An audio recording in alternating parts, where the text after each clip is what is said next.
Vous êtes de plus en plus nombreux à nous suivre et à participer à l'évolution de la chaîne Afrique N24, et sincèrement nous tenions à vous en remercier. Nous lisons tous vos commentaires qui enrichissent le débat et vraiment nous vous demandons de nous soutenir, en aimant les vidéos pour une large diffusion, et pour continuer à avoir une ligne éditoriale indépendante, et vous proposer de nouvelles émissions toujours de plus en plus enrichissantes. Ne restons pas passifs, soyons actifs.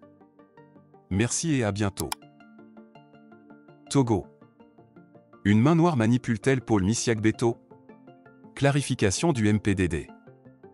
Le mouvement patriotique pour la démocratie et le développement, MPDD, est monté au créneau pour éclaircir les récentes rumeurs entourant la disparition de Paul Misiak-Beto, ancien conseiller spécial du parti. Lors d'une conférence de presse tenue le 26 août 2024, le MPDD a tenu à dissiper tout malentendu, insistant sur le fait que ni le parti ni ses membres ne sont impliqués dans une quelconque persécution de M. Misiak-Beto.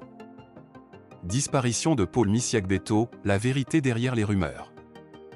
Le mystère entourant la disparition de Paul Misiak-Beto a suscité de nombreuses spéculations.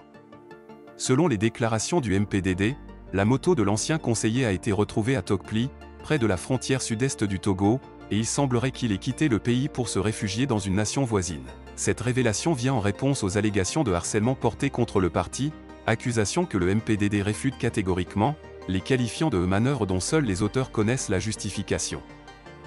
Le parti a également mis en lumière le contexte idéologique dans lequel ces accusations sont nées. Paul Misiak-Beto, selon le MPDD, semble poursuivre une campagne de dénigrement à l'étranger, ce qui soulève des questions sur les motivations réelles derrière ces actions. Le MPDD, tout en réaffirmant son engagement envers les valeurs de respect et de tolérance, a fermement nié toute implication dans ce qu'il considère comme une campagne de diffamation orchestrée par M. Misiak-Beto. Les précédents de la démission de Paul Misiak-Beto. Le 30 juillet 2024, Paul Misiak-Beto a annoncé sa démission de son poste au sein du MPDD, tout en maintenant ses fonctions au sein de la dynamique Monseigneur Kpodzro, DMK.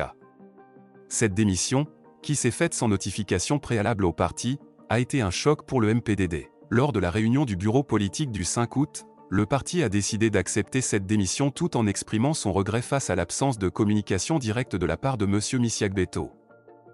Le MPDD a par ailleurs répondu à la lettre de démission de M. Misiak-Beto, pointant du doigt plusieurs irrégularités, telles que l'utilisation de l'entête de la DMK et sa signature en tant que coordinateur de cette organisation.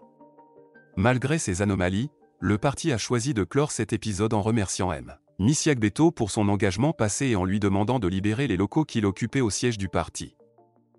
Élection du président par intérim et réorganisation stratégique. Dans un contexte de turbulences internes et externes, le MPDD a également profité de cette conférence pour aborder la question de l'élection de son président par intérim.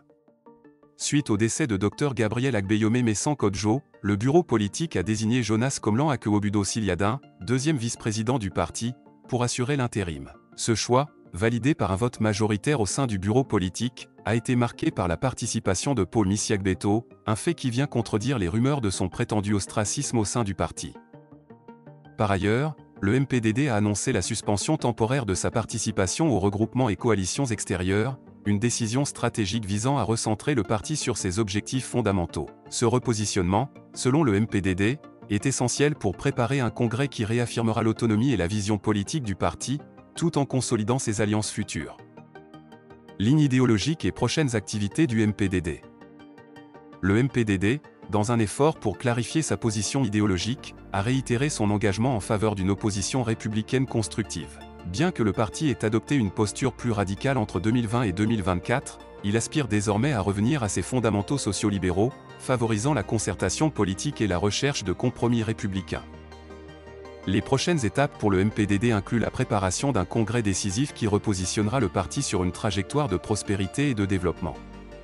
Ce congrès, selon le parti, marquera un nouveau départ, en respectant les valeurs de démocratie, de justice sociale et de progrès prônées depuis sa fondation. En conclusion, le MPDD s'efforce de restaurer son image et de recentrer son action politique, tout en dissipant les rumeurs et les accusations infondées qui entourent la disparition de Paul Misiak-Beto. Le parti réaffirme son engagement envers une opposition républicaine constructive, tout en préparant un avenir basé sur l'unité et le progrès pour le peuple togolais. Likez la vidéo si ce n'est pas déjà fait. Laissez aussi votre point de vue en commentaire. Abonnez-vous et cliquez aussi sur la petite cloche de notification pour ne rien rater de nos prochaines vidéos. N'oubliez pas de partager aussi la vidéo et de la liker.